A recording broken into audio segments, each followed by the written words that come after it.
السلام علیکم ورحمۃ اللہ۔ آج کے لیکچر میں ہم یہ دیکھیں گے کہ وہ کون سے سوالات اور اعتراضات ہیں جو اس قانون کے اوپر کیے جاتے ہیں social media, electronic media, print media کے ذریعے سے، خاص طور پر اس قانون کو جو ٹارگٹ کیا گیا ہے اور ہٹ کیا جا رہا ہے، تو ان اعتراضات کو انشاءاللہ ہم دیکھیں گے، اور اس کے بعد انشاءاللہ تمام اعتراضات کے جوابات بھی آپ کے سامنے رکھے جائیں گے۔ ابھی ہم یہ چند بے بنیاد اعتراضات کو دیکھ لیتے ہیں۔ سب سے پہلا اعتراض جو اس قانون کے اوپر کیا جاتا ہے وہ یہ ہے کہ یہ قانون کتاب و سنت سے ثابت نہیں ہے۔ پہلا اعتراض اس قانون کے اوپر یہ کیا جاتا ہے۔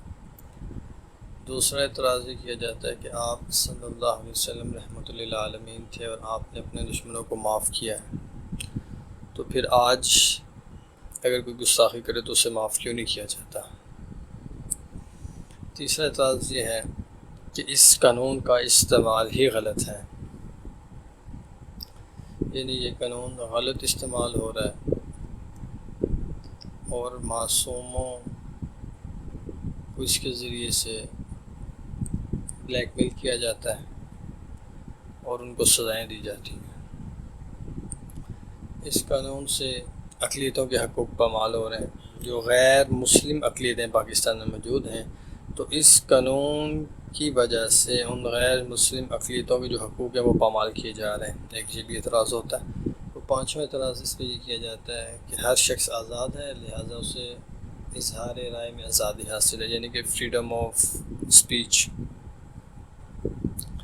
اس کی آزادی حاصل ہے۔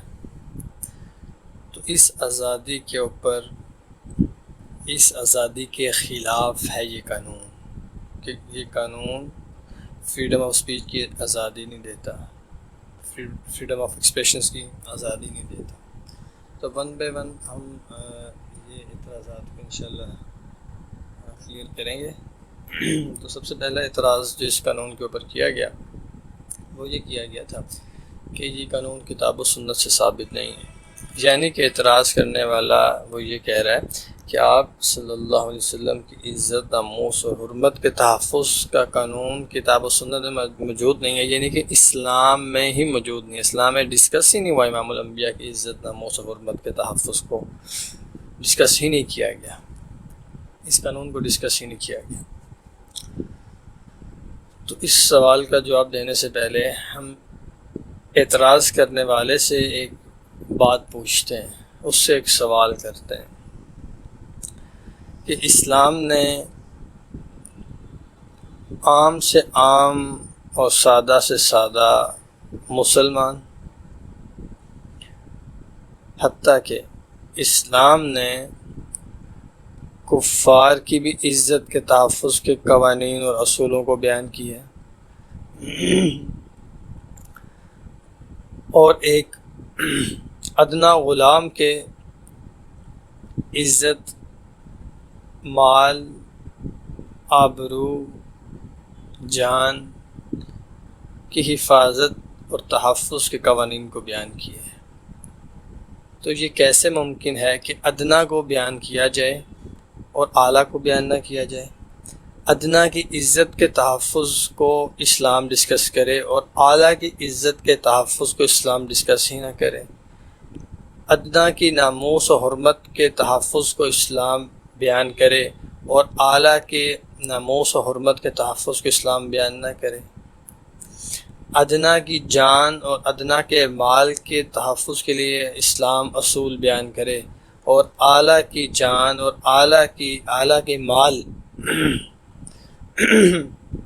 کے تحفظ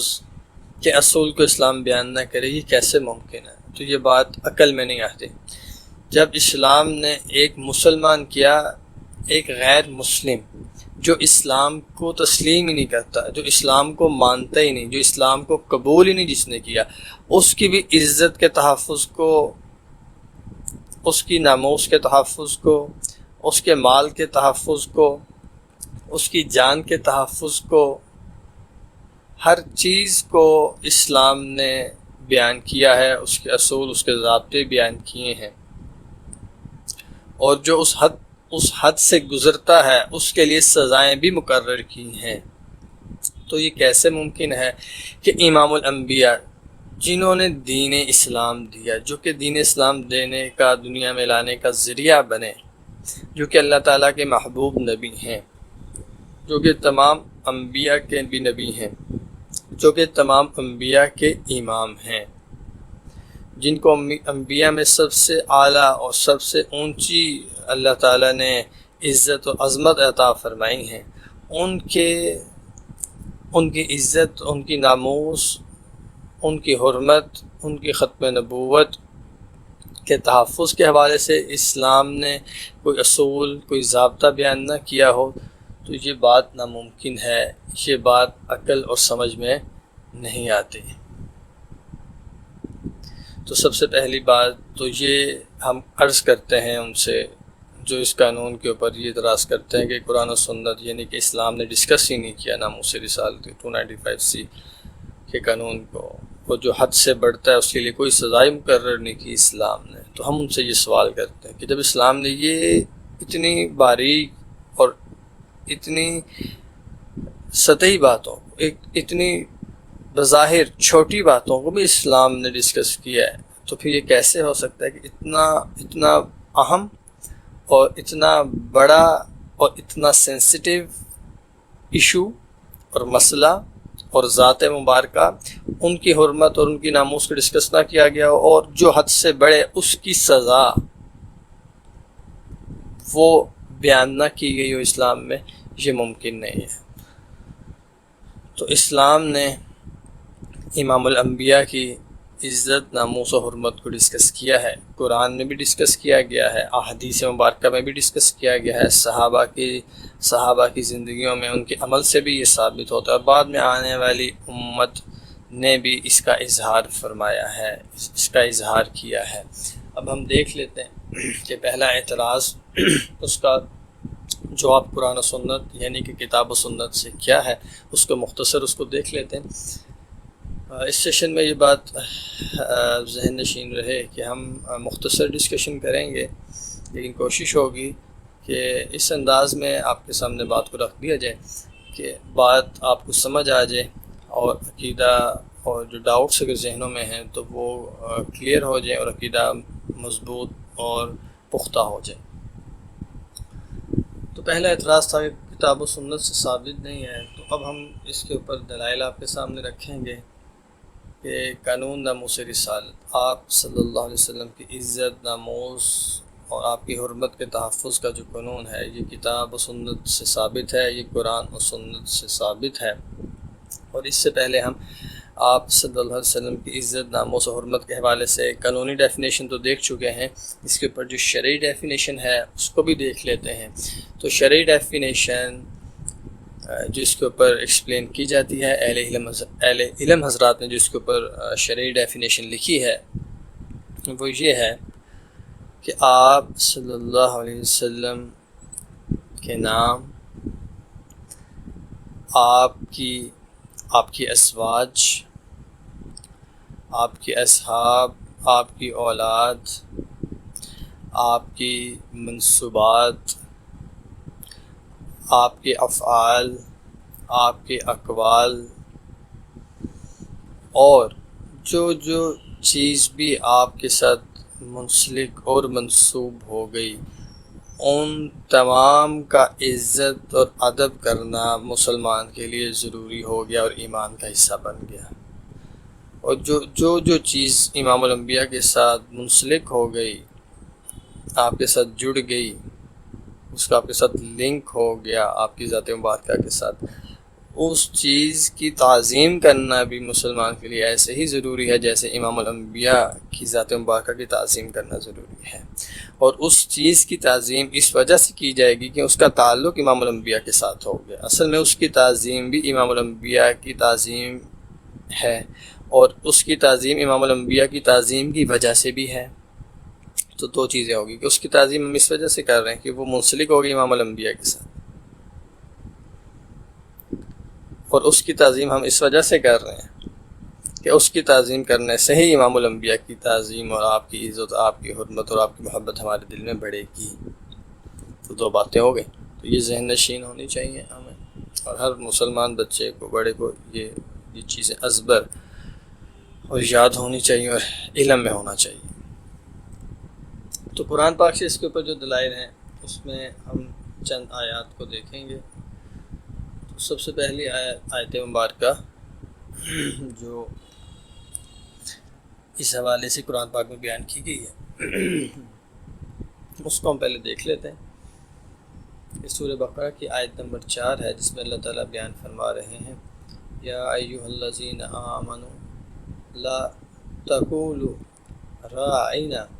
وقولوا انظرنا واسمعوا وللکافرین عذاب علیم۔ اس کا ترجمہ دیکھ لیتے ہیں اور پھر اس کے اوپر اس کے شان نزول اور اس کے اوپر تفصیل سے بات کر لیں گے کہ اللہ تعالیٰ اس آیت مبارکہ میں بیان فرماتے ہیں، اے لوگو جو ایمان لائے ہو، یعنی کہ ایمان والو سے مراد یہ سب سے پہلے مخاطب ہیں صحابہ۔ اے ایمان والو، رائنا نہ کہو بلکہ انظرنا کہا کرو، اور توجہ سے بات سنو، اور کافروں کے لیے دردناک عذاب ہے۔ اس کا کہ شان نزول اور پس منظر کو دیکھا جائے تو آپ صلی اللہ علیہ وسلم کی مجلس میں جب صحابہ آیا کرتے تھے اور بیٹھا کرتے تھے اور آپ کی گفتگو اور آپ کے مبارک ارشادات کو سنا کرتے تھے، تو درمیان میں کچھ منافقین بھی بیٹھتے تھے اور یہود بھی اکثر آ کے بیٹھ جایا کرتے تھے۔ تو یہود جو تھے وہ لفظ رائنا استعمال کرتے تھے بلانے کے لیے، مخاطب کرنے کے لیے کہ ہماری بات سنیں، ہماری طرف توجہ فرمائیں، ہماری طرف التفات فرمائیں، ہم بھی کچھ کہنا چاہتے ہیں۔ تو توجہ کو اپنی طرف کرنے کے لیے جو لفظ استعمال کرتے تھے صحابہ بھی اور یہود بھی، اور رائنا کا تھا رائنا، لیکن یہود اس لفظ کو بگاڑ کے پڑھتے تھے۔ اس لفظ کی ادائیگی وہ اس انداز سے کرتے تھے کہ لفظ تبدیل ہو جاتا، اس کا معنی تبدیل ہو جاتا تھا۔ وہ کہتے تھے رائینا، لیکن وہ اس انداز میں پڑھتے تھے کہ صحابہ کو پتہ نہیں چلتا تھا، لیکن اللہ تعالیٰ تو ہر چیز کا جاننے والا ہے۔ تو اللہ تعالیٰ نے ان یہودیوں کی اس گستاخی کو وحی کے ذریعے سے امام الانبیاء تک پہنچایا اور خبر دی، اور منع فرما دیا صحابہ کو بھی کہ آپ نے بھی وہ لفظ استعمال نہیں کرنا، جس کی وجہ سے جو دشمن ہیں، جو انکار کرنے والے ہیں، جو کافر ہیں یعنی کہ جو یہود ہیں، وہ اس لفظ کو بنیاد بنا کر، ڈھال بنا کر امام الانبیاء کی شان میں گستاخی کر جاتے ہیں۔ تو ایسے الفاظ جس میں گستاخی کا شبہ بھی ہو وہ لفظ بھی استعمال نہیں کرنا، اور یہ کن کو فرما دیا؟ اللہ تعالیٰ نے صحابہ کو، جن سے گستاخی کا تصور بھی محال ہے، ان کو فرما دیا کہ آپ نے بھی اب یہ لفظ استعمال نہیں کرنا۔ اور جب منع فرما دیا اور یہود کو اس بات کا اندازہ ہوا،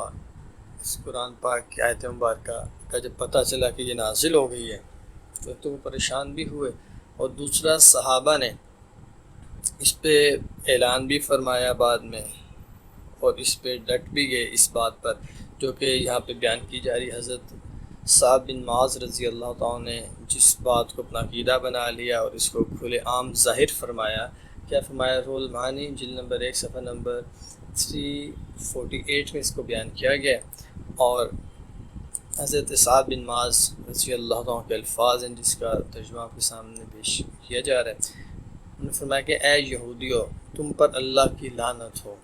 آئندہ اگر میں نے تم میں سے کسی کو لفظ رائنا کہتے ہوئے سنا تو اس کی گردن اڑا دوں گا۔ اب یہ اعلان فرمایا حضرت سعد بن معاذ رضی اللہ تعالیٰ عنہ نے، اور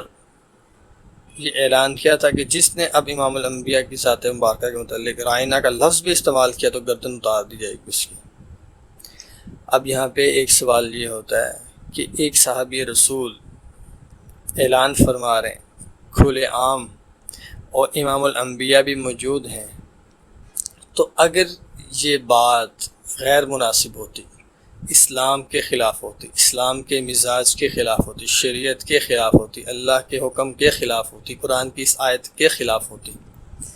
قرآن کے اس معنی کے خلاف ہوتی، قرآن کی اس آیت کے مقصد کے خلاف ہوتی، تو امام الانبیاء منع فرما دیتے ہیں۔ لیکن انہوں نے جو اعلان فرمایا سعد بن معاذ رضی اللہ عنہ نے، وہ عین اسلام تھا، عین شریعت تھی، عین مزاج اسلام تھا، اور عین